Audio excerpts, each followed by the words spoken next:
The sharp November wind bit at my cheeks as I hurried down the alley, the thin soles of my shoes slipping on the slick pavement.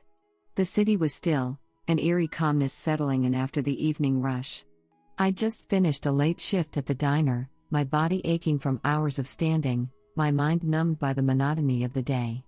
My thoughts were far away, contemplating the thinness of my wallet and the stack of bills waiting at home, when I heard it, a soft, muffled cry. I stopped, straining to hear over the gusts of wind. There it was again, a weak wail, barely audible. I followed the sound to a rusted, dented trash can tucked away in a shadowed corner. My heart pounded as I lifted the lid, my breath catching in my throat. Inside, wrapped in a dirty towel, was a tiny, red-faced newborn, her cries desperate and fragile. "Oh my God," I whispered, my voice trembling. "Who would do this?" Without thinking, I scooped the baby into my arms, the weight of her small body both terrifying and comforting. She was freezing, her lips a sickly shade of blue. I wrapped my coat around her, shielding her from the biting cold, and hurried back to my apartment, my heart pounding. Once inside, I set her down on my shabby couch and rushed to find something warmer to wrap her in. My hands shook as I dug through my closet, pulling out an old quilt. I wrapped her up snugly and sat down, staring at the tiny face now calm and sleepy in the warmth. "Hey there, little one," I murmured, my voice soft. "It's going to be okay. You're safe now." She opened her eyes, dark and wide, and for a moment, it felt like she was looking straight into my soul. Tears welled up in my eyes as I held her close, the enormity of the situation crashing down on me. "What am I going to do?" I whispered, more to myself than to her. "How am I supposed to take care of you?" I knew in that moment that I couldn't take her to the authorities. I'd heard too many stories of babies getting lost in the system, and something deep inside me insisted that Ruby was meant to be with me. Even if my circumstances were far from ideal, I would do everything in my power to protect and care for her. As the night wore on, I fed her with a makeshift bottle of warm milk, holding her close as she drank. I watched her fall asleep in my arms, feeling a fierce protectiveness I hadn't known I was capable of. In that tiny, fragile life, I found a purpose I'd been missing for so long. The next morning, I called my friend and neighbor, Mrs. Garcia, for help. She was an older woman, wise and kind, who had always looked out for me. "Mrs. Garcia, I need you to come over." "It's an emergency," I said, my voice shaking. Minutes later, she was at my door, her expression a mix of concern and curiosity. "Eliza, what's going on?" I stepped aside to let her in, and her eyes widened as she saw the baby in my arms. "Oh, dear Lord. Where did you find her?" "In a trash can," I replied, my voice breaking. "Can you believe that? Someone just left her there to die." Mrs. Garcia's face softened with sympathy as she reached out to touch Ruby's tiny hand. "You did the right thing, bringing her here. But what are you going to do now?" "I don't know," I admitted, tears spilling over. "I can barely take care of myself, let alone a baby. But I can't just hand her over to the system. She deserves better than that." Mrs. Garcia nodded, her eyes filled with understanding. "You're right. She does. And you're a good person, Eliza. You have a big heart. We'll figure this out together." "Thank you," I whispered, feeling a surge of gratitude. "I've named her Ruby." "Ruby," Mrs. Garcia repeated, smiling. "That's a beautiful name. She's lucky to have you." I held Ruby close, the weight of my decision settling over me like a blanket. Despite the fear and uncertainty, I felt a fierce determination to give her the life she deserved. No matter what it took, I would protect her. I would be her family. Months turned into years, and life with Ruby became a series of challenges and small victories. I juggled multiple jobs, waiting tables at the diner, cleaning offices late at night, and even taking on a few sewing projects for neighbors. Every penny I earned went toward food, rent, and anything Ruby needed. She grew quickly, her bright eyes and infectious laughter a constant reminder of why I kept pushing forward. Our apartment was small, but I made it as cozy as possible. I decorated the walls with bright posters and kept a small garden of potted plants on the windowsill. Ruby loved those plants, often helping me water them, her tiny fingers delicately touching the leaves. Despite our limited means, I tried to create a loving and nurturing environment for her. "Mommy, look," Ruby exclaimed one evening as she held up a drawing she had made. It was a simple picture of the two of us holding hands, surrounded by flowers and a bright yellow sun. "That's beautiful, Ruby," I said, my heart swelling with pride. "You're such a talented artist." She beamed at the praise, her eyes sparkling. "I made it for you because I love you." "I love you too, sweetheart," I replied, pulling her into a hug. Moments like these made all the struggles worthwhile. However, the relentless grind took its toll. My body began to betray me. I started to feel an overwhelming fatigue that no amount of sleep could cure. I dismissed it as stress and exhaustion until the day I collapsed at work. The pain was unbearable, radiating from my stomach and making it impossible to stand. I was rushed to the hospital, fear gripping me as I thought of Ruby. The diagnosis was like a death sentence: advanced stage cancer. The doctor's words echoed in my mind, a cruel reminder of my own mortality. I had no family to turn to, no savings to dip into for expensive treatments. The prognosis was bleak, and the only thing that kept me going was the thought of Ruby. I couldn't leave her alone in the world. Not after everything we'd been through. Dr. Anderson, my oncologist, looked at me with a mixture of sympathy and resignation. "Eliza, I'm afraid the cancer has spread extensively. Surgery isn't an option at this stage, and chemotherapy will only provide temporary relief." I stared at him, numb with shock. "How long do I have?" "It's difficult to say, but without treatment, it could be a matter of months," he replied gently.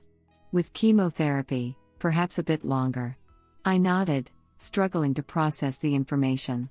"What about Ruby? What will happen to her?" Dr. Anderson sighed, his expression pained. "Do you have any family or close friends who could take care of her?" I shook my head. "No. It's just the two of us. We'll do everything we can to help you," he said, his voice soft. "There are social services that can provide support." As I left the hospital, the weight of my secret grew heavier with each passing day. I forced myself to stay strong, to keep smiling for Ruby, even as my health continued to deteriorate. I worked as much as I could, hiding the severity of my illness from her. She was still too young to understand, and I wanted her to have a semblance of normalcy for as long as possible. One evening, after a particularly grueling shift at the diner, I collapsed onto the couch, my body racked with pain. Ruby climbed up beside me, her face filled with concern. "Mommy, are you okay?" she asked, her voice trembling. I forced a smile, brushing a strand of hair from her face. "I'm just tired, sweetheart. Mommy's been working a lot. Maybe you should rest more," she said, her eyes wise beyond her years. "I will, Ruby. I promise," I replied, pulling her into a hug. "But right now, I need to make sure you're taken care of." Days turned into weeks, and my condition worsened. The pain was relentless, a constant reminder of my limited time. I found myself spending more and more time in the hospital. The bills piled up, and I knew I was running out of options. In the darkest moments, I feared what would happen to Ruby if I couldn't be there for her. The thought of her being alone, abandoned once again, was unbearable. One night, as I lay in bed, too weak to move, Mrs. Garcia came to visit. She had been a lifeline, helping with Ruby and offering support whenever she could. "Eliza, you need to tell someone," she said gently, her eyes filled with concern. "You can't do this alone." "I know," I whispered, tears streaming down my face. "But I don't know who to turn to. I don't want Ruby to end up in the system." Mrs. Garcia squeezed my hand. "We'll find a way. There are good people out there who can help. You just have to trust that things will work out." "I'm scared, Mrs. Garcia," I admitted, my voice breaking. "I don't want to leave her." She pulled me into a hug, her embrace warm and comforting. "I know, Eliza. But you're not alone. We'll figure this out together." As the days passed, I clung to the hope that somehow, things would work out. Ruby was my light, my reason for fighting, and I would do everything in my power to ensure she was taken care of, no matter what the future held. One evening, as I lay in the hospital bed, the sterile scent of antiseptic filling my nostrils, the door creaked open. I expected to see a nurse or perhaps Mrs. Garcia, but instead, a tall man with an air of quiet confidence stepped inside. His presence was commanding yet gentle, and his eyes, deep and searching, seemed haunted by a past he couldn't escape. "Good evening," he said, his voice soft yet firm. "My name is Henry Whalen. I believe Ruby is my daughter." His words left me reeling. I sat up, wincing at the sharp pain in my abdomen. "What did you say?" He approached slowly, his expression earnest. "I believe Ruby is my daughter. Years ago, I was in love with a woman named Margaret. She disappeared without a trace, and I've spent years trying to find her. Recently, I discovered she had a daughter, our daughter, Ruby." I stared at him, my mind racing. "Margaret. Ruby's mother's name was Margaret?" Henry nodded, his eyes filled with sorrow. "Yes. I never knew what happened to her until recently. I've been searching for Ruby ever since." I was skeptical, but something in his eyes told me he was sincere. "Why should I believe you?" Henry took a deep breath, reaching into his pocket to pull out a photograph. It was an old, faded picture of a young woman holding a baby. The resemblance to Ruby was striking. "I know this is hard to believe," he said, his voice shaking slightly. "But I need to know the truth. Please, let's do a genetic test. If I'm right, I want to be part of Ruby's life. I want to help both of you." The weight of his words pressed down on me. My illness had left me feeling helpless, and the thought of Ruby being cared for, of her having a family, was a glimmer of hope. But I needed to be sure. "All right," I said, my voice steady. "We'll do the test." The days that followed were filled with a tense anticipation.